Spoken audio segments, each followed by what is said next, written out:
Ladies and gentlemen, good morning. Last night I posted on my WhatsApp status the following comment. If a free society cannot help the many who are poor, it cannot save the few who are rich. We are officially homeless. The Lord giveth and the Lord taketh away. Blessed be the name of the Lord. Unfortunately, last night my family and I experienced a devastating fire at our home. In the past few months, many Liberians have experienced devastating fires. Some have lost their lives. Unfortunately, nothing happened to any one of my family members, and I'm grateful for that. But this is just to say these incidents are not confined to a certain group or a certain class of people. Until we fix our broken system, until we do those things necessary to help our people, we cannot save ourselves. Uh, I want to say thank you to everyone. Specifically, the president called me last night from Bombing.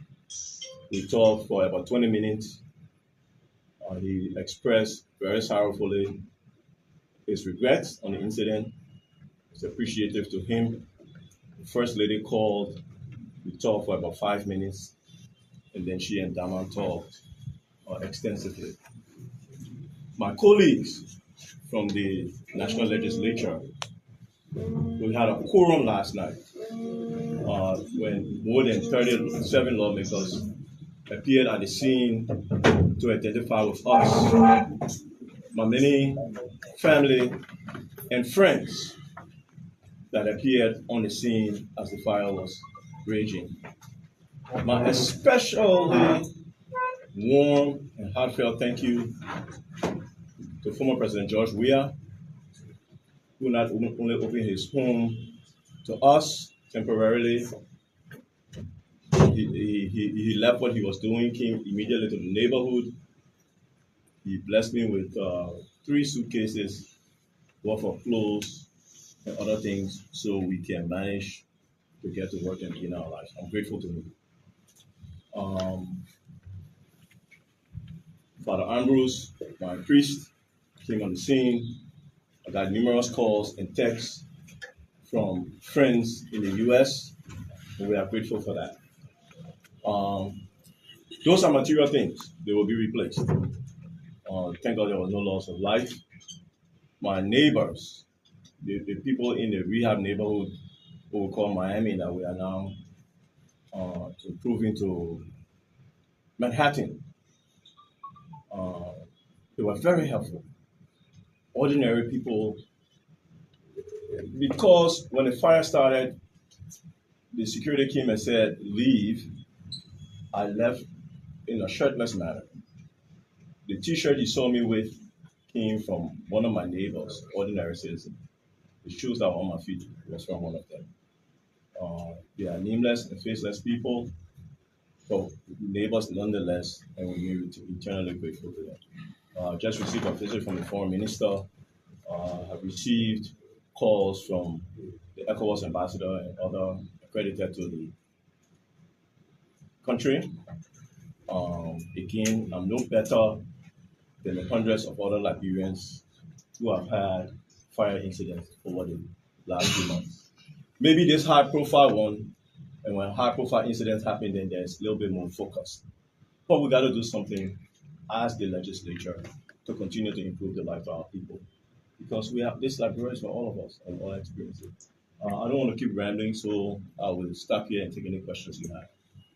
Okay, ladies and gentlemen of the press, we will be conducting five questions. Okay, Spoon FM, Denise. Yes. Good morning, Mr. Speaker.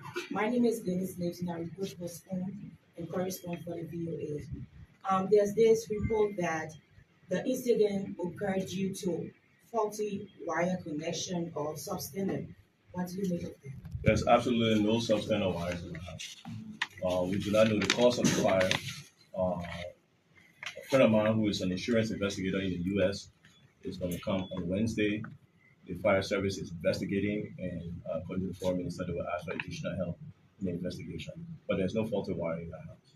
Yes, City, ABC Radio.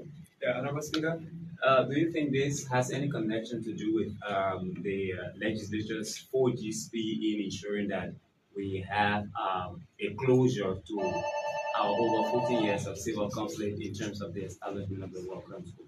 Well, I don't know, and I don't want to overly speculate on things. Nothing will stop this legislature from doing the Liberian people work or doing that which we believe in our good conscience we should do on behalf of our people. Now, if you want to stop us, then burning a house is not the solution. You got to take my life. That's the only way. So I don't want to unnecessarily speculate on those kind of things. The investigation will show what went wrong. Because inside, okay. So my question is a follow to his. We have listened to platforms, and there have been numerous calls on the various platforms that you've confided in some individuals that you received some threatening comments, if not messages. Have you received any threatening message from anyone? I have confided in no one about receiving threatening messages. Yes, I have received them, but I don't think I have confided or shared them with anyone. I did not want to unnecessarily alarm my family. In the message, did they say they're going to hold your home? I am not going to tell you what the messages said. They're in my phone. Gerald from Fish Africa. Thank you, Honorable Speaker Jared. On behalf of the school, this problem manual want to say sorry to you and the family in this tough time that we live with. My question, you highlighted the importance of strengthening the fire service because, as you say, it's happening to ordinary people. What would be some of the interventions for now you think that is needed? I'm not a fire professional, so the response time to my house was about 2 hours. And they came, and when I fully prepared, although they were gallant enough to try to do the best they could. I did not mention the LPRC did extremely well. There was another private service there. I'm trying to get their name. Honorable Musa Belete had a private service there that also did extremely well. So those two groups, while they arrived very late, were the most effective. But the fire service did all the good. I think we need to have a professional system on how we arrange response times to fires in our different areas and our different neighborhoods. We need some study to be able to develop that kind of system where response time and capacity match each other. State Radio, you might call it. Yeah, thank you, Honorable Speaker. The cause of the fire remains unknown up to present time. Is there any attribution, or what can you attribute this situation to? No, I don't know. I'm not a fire investigator. Prince Manuel Akram. So, Honorable Speaker, my name is Prince, and I'm a reporter for Prime FM, focusing on Atlanta. So, in your word, you said this is not the first. It happened to ordinary people, and we need to do something. This legislature need to do something. I'd like to know what would be those steps, those intervention by this legislature as a body. I just said we need to have a plan mapped out by professionals on how we solve these things, and then we need to capacity that plan. Punch TV. My name is Gibson G. I report from Punch FM and Punch TV. The last time you critiqued the president's budget, for which it has to do with the fire service not being one of the institutions that had low budgetary allocation. With this, the House is having hearings on budget. What's your recommendation to the House's Committee on Ways, Means and Finance, especially on hearing relative to the fire service department of Country and Liberia? Well, I don't want to personalize this. The budget is up for hearing. I think the expenditure side is going to start on Wednesday. There are a number of concerns we have on the overall all of the sectors, and we'll be addressing those accordingly. I think we all know the fire increase here is something that needs to be paid attention to. Golden TV. Okay, Honorable Speaker, drawing from your earlier statement, where you live is considered by all standards a VIP entry. If fire is developed in that place on the part of the speaker of all people, and it will spread to the extent that nobody does this until disaster happens.